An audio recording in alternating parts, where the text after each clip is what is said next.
no ponto de vista jurídico, sobre a pandemia. Deixou para os estados. Os estados, consequentemente, impuseram regras, alguns municípios seguiram regra própria, através de decretos e leis. Bom, criou-se uma condição, que é o que eu falei, ninguém sabe quem está certo no final. Bom, o meu entendimento é que a saúde, ela avançou de certa forma. A própria pandemia forçou aos municípios a agirem, coisas que às vezes estavam acomodadas no passado. Certo. E a pandemia forçou. A saúde, de certa forma, eu acredito que ela vai ter uma melhoria no futuro. Ou seja, tivemos uma melhoria aí que ia demorar anos Sim, e meses. Perfeito. Então, foi um mal que pode ser que vem para o bem. Mas já que o caso da nossa cidade, que nunca foi dito foi muito se prometido em relação a UTIs. Hoje são colocadas à disposição da população 10 UTIs, mas elas são vinculadas ao Covid. Não é uma UTI conforme a gente tem conhecimento, mas já é uma condição de preparar para isso. Significa que temos condições de estruturar isso. Então são várias situações. Ou seja, na sua visão, tinha condições de ter feito isso há muito tempo. Para que esperar o Covid acontecer para ter feito, é isso? É o meu ponto de vista, sim. Eu acho que foi investido de dinheiro público, até antes de vir recurso do governo para isso, valores expressivos.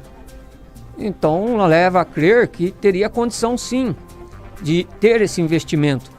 Mas o que eu tenho conhecimento, que é passado por políticos já que podem ajudar, equipamentos e estrutura, é muito fácil. O nosso maior problema é a mão de obra. Então, aí que vem um empenho muito grande do Poder Executivo de trazer profissionais para poder aplicar a saúde na cidade. Então, Entendi. O desafio é muito grande em cima disso. Entendi. Mas na sua concepção, assim, na sua avaliação, você conseguindo entrar, se tornar o prefeito do município, quais seriam as ações? Porque hoje nós podemos falar de ideias. Sim. E é isso o nosso intuito aqui. Quais seriam as principais ações que você tomaria de imediato? Você falou da questão da UTI, que poderia sim ter sido algo feito com antecedência, sem necessitar de acontecer uma calamidade pública para isso acontecer. Mas em relação às suas ideias, quais as ideias que você traz para você? No seu plano de governo, já está formulando? A sua equipe já montou algo? Não estou montando ainda? Bom, na verdade, esse estudo, a gente tem uma base da eleição anterior. Mas é uma coisa bastante difícil de discutir nesse momento, pelo fato de tentar entender o que vem pela frente. Certo. Eu acho que se a gente basear qualquer discussão no passado, pode estar equivocado. Sim. Porque toda a saúde, houve uma reformulação na estrutura da saúde. O foco voltou-se para um problema. Agora, como que vamos resolver os outros problemas? Então, é tudo novo de agora para frente. O que eu vejo assim, o município ele tem que começar a se tornar mais independente possível dos outros municípios. Correto. Porque nós vamos ter que lidar com o nosso problema, os outros vão estar com muitos problemas já. Então, o seu foco seria justamente criar a independência uma do nosso independente, município. 100% independente. Perfeito. Mas existe um problema que é uma questão até de individual mesmo, de pessoa para pessoa. Muitas pessoas acabam tendo plano de saúde, você diz no sentido só do sistema único, porque, por exemplo, o primeiro óbito de Covid-19 foi de uma pessoa atendida pela Santa Casa porque ele tinha plano de saúde. Perfeito. Não foi atendido pelo município por conta do plano de saúde. Mas o seu panorama seria justamente modificar o atendimento, um exame que é feito em Marília, deixar isso bem claro, para que a gente possa deixar isso bem claro para o nosso ouvinte. Então, um exame que é feito em Marília, passar a ser feito na cidade, um exame que é feito, enfim, em Tupã, passar a ser feito na cidade, seria isso? Justamente. Por que o cidadão bastense procura plano de saúde e o atendimento, em sua grande maioria, é feito fora de Baços? Porque nós não temos uma estrutura aqui dentro. A partir do momento que a gente tiver a estrutura dentro do município, o plano de saúde também vai ser aqui dentro do município. Então, é complexo, mas a estrutura hoje em Bastos, principalmente do Hospital de Bastos, eu acredito muito no potencial. O Hospital de Bastos é um exemplo de estrutura. Nós temos como investir numa instituição já existente. Correto. Então, o que precisa é sentar, discutir, planejar, que a coisa com certeza vai funcionar. Perfeito. Então, A saúde é um tema muito delicado, tem Sim. muitas áreas a serem abordadas e tratadas. Perfeito. Desde que seja feita com transparência, com dedicação e com bons profissionais. Exato. Agora vamos falar então sobre emprego, indústria. Na sua concepção, qual que seria a importância de investir, mas investir fortemente nesse setor, trazendo mais empregos, mais empresas para empregar o cidadão bastense? O problema do emprego, ele é existente há muito tempo e agora agravou absurdamente. E justamente a consequência da pandemia, dessa doença, ela vai bater forte na questão de emprego. Como o município de Bastos ainda tem uma grande vantagem pela sua atividade principal, que é a avicultura, nós ainda não sentimos tanto a questão de desemprego. Mas, por outro lado, ficou preocupante porque a quantidade de pessoas que solicitaram o benefício do governo passou de 3 mil pessoas no município de Bastos. Para uma população de 21 mil habitantes, é algo preocupante. Então, outra situação que surgiu em relação ao emprego, falando de hoje, que muitos empregadores estão buscando mão de obra em cidades vizinhas, sendo que nós temos mão de obra aqui em nossa cidade. Então, em relação à questão existente hoje, tem que ser feito algo. Agora, falar de trazer empresas para Bastos, são, se eu não me engano, 5 locais considerados como distrito industrial. O distrito industrial que nós conhecemos, esse aqui na rodovia, que é o mais antigo, são em torno de 24 anos e até hoje não conseguiram regularizar a documentação para os empresários que estão lá e dificultando a vida deles. Muitos não conseguem linhas de crédito, eles estão impossibilitados até de crescer pela condição que eles estão trabalhando ali. Nós não temos infraestrutura, não tem asfalto, não tem água, enfim, é muito difícil. Mas muitos, pela sua necessidade, acabaram se adaptando àquela condição. Bom, se nós não conseguirmos no município ter locais com condição de instalação de empresas, é muito difícil para qualquer prefeito, qualquer político, trazer empresa para a cidade. Certo. Então, o primeiro passo que qualquer um que vier a ganhar a eleição, ou como vem acontecer, eu acho que a gente precisa estruturar. Agora, dentro do nosso município, não precisamos muitas vezes ir buscar lá fora. Dentro daqui de Bastos, nós temos pessoas com grande potencial de investimento. O que está faltando é estímulo. Não podemos achar que tudo só se resume a granjas. A granja é o carro forte, é o que puxa, é a locomotiva. Mas os agregados, os serviços prestados, as empresas fornecedoras, isso tudo tem muita força.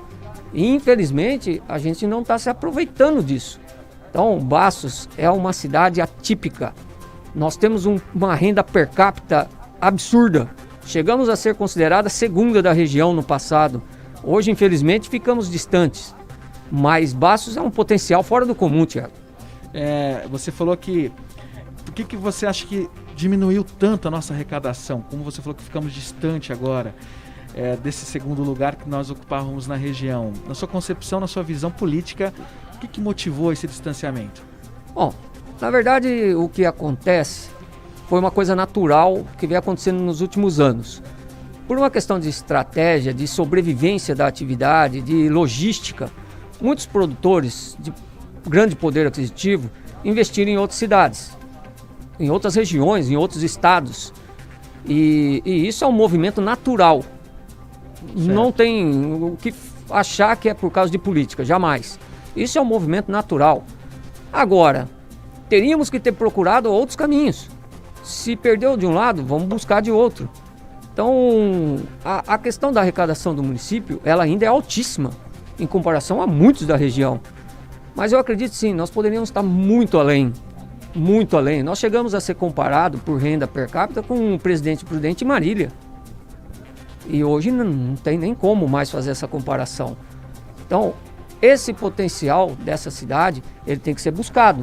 Certo. E vai ser buscado no futuro com muita concordância. Como você buscaria isso? Quais seriam as principais ações decisões que você tomaria em relação a isso já de imediato? Bom, Primeira situação é ter conhecimento dos potenciais investidores. Procurá-los, né? Porque às vezes eles não precisam investir propriamente na atividade, mas eles podem investir em construções, investir em desenvolvimento do município. Correto. Como já houve no passado isso. Então nós precisamos fazer esses investidores acreditarem de novo no potencial da cidade para esse investimento retornar para dentro da cidade. Um primeiro passo é, como foi dito, a mão de obra, que hoje muitas pessoas estão vindo de fora em vez de usar de Bastos. Só essas pessoas de fora que estão vindo aqui, eles levam em torno de 300, 400 mil reais mês embora da cidade, que deixou de rodar na nossa economia. Então, várias coisas podem ser feitas de primeiro momento para começar a movimentar novamente nossa situação econômica. Alexandre, em relação à habitação, qual é a sua ideia em relação à moradia no município? Bom, questão de moradia. Bastos tem, como toda cidade, tem um déficit de moradia. E é natural que precisamos expandir. Correto. Mas a moradia vem de encontro com uma situação que nós estamos falando. São em torno de praticamente 30 anos que a nossa população não cresce. Ela diminuiu, se considerar com muitas da região. Porque nós ficamos muito restritos a um mundo muito pequeno. Certo. E para poder trazer empresas, para expandir, nós precisamos ter mão de obra. Então a cidade tem que crescer. Vai ter que crescer. Então, a moradia, hoje em dia, a gente vê muitas empresas que constroem os imóveis e vendem. Não tem nada a ver com prefeitura, com CDHU. São habitações, têm os seus custos, é um outro posicionamento que o município toma. Eu tenho para mim que moradia, nós temos que dar condição do cidadão poder arcar com aquele custo. Correto. E ainda um mecanismo é o CDHU. Hoje tem o Minha Casa Minha Vida, tem vários projetos, mas nós precisamos adquirir propriedade, o poder público tem que ter a propriedade para poder doar o CDHU para poder fazer isso. Então isso precisa de um empenho muito grande da administração. E não é tão difícil, vários municípios da região aí estão conseguindo. Não como antigamente, mas estão conseguindo. Então a moradia é a base para todo mundo, cara. Se qualquer administrador não propor essa condição para o seu cidadão, você trava a cidade, você trava o futuro da população. Então, Bastos sempre foi privilegiada com moradia. E é uma coisa que precisa muito empenho para ir atrás. E é um projeto demorado, bastante demorado. Não é tão simples. Não é. Ok, tem dados aqui do governo municipal. Mas eu vou buscar ele aqui e eu vou te mostrar. Foram entregues algumas milhões de casas aí esse período do governo federal no estado de São Paulo. Sim. Mas eu não estou achando esse dado aqui para mostrar para os nossos ouvintes e telespectadores. Muita gente acompanhando a gente pelo Facebook. Obrigado pela sua audiência, você que está no Facebook e você que está acompanhando também o nosso trabalho aí no rádio 88,9 FM. Mande a sua pergunta para 14997217253. Temos uma pergunta aqui do nosso perfil do Instagram. Alexandre, a pergunta é a seguinte. Ela vem da Mariana. Deixa eu abrir a pergunta aqui. A Mariana está perguntando o seguinte, Alexandre. Opa, não abre a pergunta. Mariana Tsumuraya, ela pergunta o seguinte: o que o candidato fará pela causa animal em Bastos? A causa animal vem crescendo cada vez mais, cresceu muito com a ONG Os Protetores de Animais de Bastos. E a gente conversou, uma entrevista com a Ivonede, ela afirmou que ainda falta apoio. Mas você, como pré-candidato, quais que seriam as suas ideias em relação à defesa dos animais que estão abandonados aí na rua? Bom, Mariana, obrigado. É o posicionamento de um pré-candidato, Mariana. É um assunto bastante difícil porque as pessoas que gostam dos animais, que têm um carinho muito grande pelos animais, são todas voluntárias. São pessoas que se doam. Muitas vezes usam até recurso próprio para poder fazer esse trabalho. E é algo admirável, porque no mundo de hoje, as pessoas se doarem é tão difícil. Então eu sou ciente que houve a formação de uma associação de protetores dos animais, da grande dificuldade que estão tendo para manter essa entidade. E a gente sabe que o voluntariado chega uma hora que também tem seus limites. Então o poder público ele tem que participar dessa condição. Porque o terceiro setor, eles salvam a administração pública de várias situações que muitas vezes ela não teria como gerir. Né? A prefeitura vai ter um canil municipal. Nossa, seria excelente. Seria ótimo se pudesse constituir um setor desse. Tem que ser muito bem estudado. Então, Correto. esse primeiro trabalho que vocês estão fazendo, que é um voluntariado, desde que esteja organizado, estabelecido, constituído e legalizado, eu acho que não tem o porquê o poder público não participar. São várias condições na questão de saúde do animal, de assistência à entidade. São várias coisas que a gente tem que participar, porque se a gente deixar a coisa correr frouxo, animais na rua, toda a condição de higiene pública também. Eu transito no centro ali da cidade, tem determinados calçados que a gente não está conseguindo mais andar, de tanta sujeira que fica dos animais. Mas não é por culpa dele, obviamente, mas é por um zelo, está faltando alguma coisa. A gente precisa da participação e da responsabilidade do poder público para que ajude. Não que dê agrado a entidades, não só dos animais, a todas as entidades. O poder público não pode fazer da sua condição financeira uma forma de estar agradando a entidade. Não, a entidade, ela na verdade, ela é a maior colaboradora do poder público. Qualquer entidade relacionada à saúde humana, ao animal, a qualquer situação, a entidades que cuidam de crianças.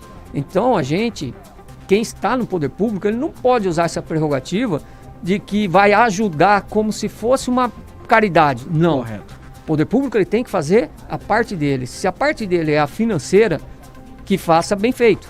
E principalmente para vocês que estão começando, vocês precisam de um suporte, tanto jurídico, contábil, um suporte que faça a entidade estar estruturada dentro da lei para ter esse aporte.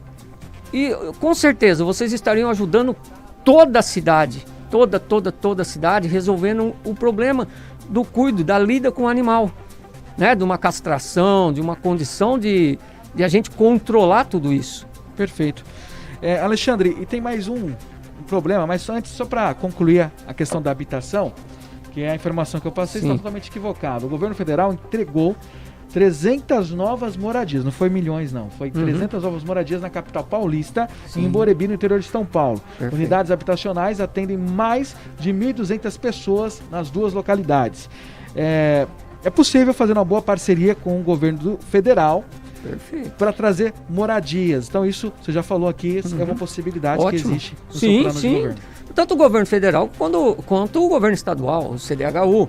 Então, só que isso que eu falei, demanda tempo. A prefeitura tem que se estruturar para poder atender às exigências dos governos. Correto. Porque não é simplesmente pedir. Nós temos que ter um local apropriado, autorizado, tem tudo um processo. Receber essa Exatamente. Então, mas o que você colocou é bem. Existe. Correto. E em relação à educação, lembrando que aqui estamos numa troca de ideias, onde o candidato ele tem a liberdade de falar, de expressar suas ideias em relação ao que ele pensa, ao que ele deseja implantar, caso seja eleito no pleito 2020. Ainda é uma candidatura, uma pré-candidatura, ou seja, até os dias da convenção, isso pode mudar e o Alexandre Granado pode ser um outro candidato indicado pelo PTB. Sim. Enfim, mas até então, o Alexandre Granado de Souza é pré-candidato pelo PTB de Bastos à prefeitura. Então, vamos continuando aqui falando então sobre educação. Bom, a educação, como sempre é dito, ela é a base de tudo. Você pegar uma criança hoje de 2 para 3 anos, hoje você já começa a instruí-la dentro de uma sociedade, através das escolinhas, das pré-escolas, enfim. o país ele pode melhorar muito se a gente aplicar muito em cima dessas crianças, desde o início. Houve algumas alterações, algumas mudanças nessa gestão a respeito da forma da educação de base. Adotaram um novo sistema. Eu não vou dizer porque eu não sei corretamente como está funcionando. Logicamente que para toda alteração, toda mudança, há as reações. Certo. Mas eu acredito que tudo é positivo. Mas voltando à questão da pandemia, como será a educação ano que vem? Porque praticamente esse ano de 2020, ele é um ano perdido. Porque muitos alunos não estão conseguindo acompanhar por questões até econômicas, não ter acesso à informação. Muitos professores também estão tendo grandes dificuldades de passar a instrução conforme deveria ser. As próprias secretarias de educação, como proceder. Então, nós vamos viver um novo mundo, Thiago. O que vai ser em 2021? Porque 2020, vamos tentar adequar. Mas a realidade vem o ano que vem. Então, a educação, ela é fundamental para a vida da gente, porque nós vamos carregar. Mas para a educação funcionar corretamente, aqueles que passam para os alunos, eles têm que estar em condição disso, bem preparado, bem convincente do que vão fazer, alegre, sem ter problema de pressão psicológico, que não transmita para os alunos condições que estão vivendo dentro do trabalho. Então, o preparo do professor é tão importante quanto aqueles pequenos alunos. Então, essa questão dos professores é onde a gente tem que aplicar muito. Principalmente no fator, Thiago, a convivência do trabalho, como eles estão se sentindo, se eles estão bem. Eu penso assim, o profissional que está ali na frente, ele tem que estar bem. Correto. Lógico que o dinheiro é fundamental para todo mundo, a questão salarial, mas existe um outro lado da nossa condição de trabalho. Você tem que estar bem. Então eu penso muito nisso, que o investimento no profissional, ele é fundamental para tudo. Eles vão levar muito melhor a mensagem, vão trazer para aquelas crianças confiança. E tem muito que se fazer, muito. Tem coisas boas aí que tem que ser aproveitadas, que estão aí, mas eu vejo que a partir do ano que vem, a relação humana, ela tem que ser muito bem trabalhada. Tem lógica, inclusive as grandes empresas do mundo estão já implantando dentro da sua organização ali profissional, valorização, reconhecimento, e isso não é só dinheiro, tá? Sim, é tratamento, é emocional, Perfeito. É uma série de coisas que você faz que o colaborador contribua muito mais ainda para o crescimento da empresa. E falando de prefeitura como empresa, sim, isso seria fundamental. E falando justamente, continuando sobre isso, de gestão. Como que seria uma gestão eficiente para você, Alexandre? Bom, é o que a gente está começando a falar e é um ponto de partida muito fundamental em qualquer condição de administrador. Se você não tiver o colaborador como um parceiro, você não vai em lugar nenhum. É impossível, tanto na vida privada como na pública. Então eu acho assim, o ser humano, ele precisa ser valorizado em todos os seus momentos. O servidor público, ele é a imagem do administrador. Se ele não estiver satisfeito, vamos deixar a parte financeira nesse momento, mas do lado psicológico, no lado motivado, do lado da vontade de servir, o maior prejudicado é a população. Certo. Então, a administração, ela passa por um remanejamento todo de estrutura. E eu tenho uma coisa que é estranho dentro da política, mas eu entendo que a gestão pública, ela não é feita por favorecimento, por quem te apoiou, quem te gostou, bandeirinha. Então a gente tem que usar muito as pessoas capacitadas, que dentro da administração pública tem muita gente capacitada e disposta a ajudar. Nós temos na sociedade de Bastos muitas pessoas com condição de prestar serviço, de atender a nossa população. Então eu vejo assim, a administração, ela tem que ser totalmente voltada para a população. Nada de egoísmo, de egocentrismo, de achismo, de arrogância. Porque o político é cargo momentâneo. Tem dia para entrar e dia para sair. Então, acho que o legado de um administrador é deixar uma estrutura muito bem feita, que os próximos se usufruam disso, e principalmente a população. Então, a administração, ela precisa de uma reforma toda. Tanto que, volto a dizer, a partir de 2021 não terá dinheiro, os administradores vão passar muita dificuldade, extrema dificuldade financeira, que é onde a coisa vai complicar. E aí vai se destacar aquele administrador que saber fazer uma boa gestão dos recursos, será? Então, eu acredito que o primeiro ponto é saber economizar, né? Gastar onde é necessário, ter os compromissos que a lei já tem a exigência, que é saúde e educação. As demais condições da administração tem muito onde economizar dinheiro. Então eu acho assim, é um ano bastante difícil. Correto. Ano de ajuste. Mas, como foi falado lá atrás, Bastos é atípico, cara. A nossa cidade, ela é privilegiada. Não sentimos tanta crise da pandemia. Exato. Então, o que a gente aguarda é isso. Qual o impacto? E a questão, como vamos preparar a cidade para um novo momento? Vamos buscar indústria, vamos buscar emprego, vamos buscar fortalecer a atividade, mas estamos preparados para isso? Então é complexo. Perfeito, Alexandre, agradeço a sua participação aqui no nosso bate-papo, essa troca de ideias no Conversa Franca. Deixa a sua mensagem final aí, agora nesse período de pré-campanha, um período muito importante, talvez até mais importante do que o período da campanha eleitoral, porque é esse momento que os candidatos se apresentam e vão ver, sentir se realmente vão ou não ser candidatos no pleito eleitoral 2020. E você pode participar sempre na página oficial do Alexandre Granado, ele já está lá, pré-candidato Alexandre Granado. Você pode lá mandar suas perguntas e compartilhar esse plano de governo, assim como na página dos outros pré-candidatos também.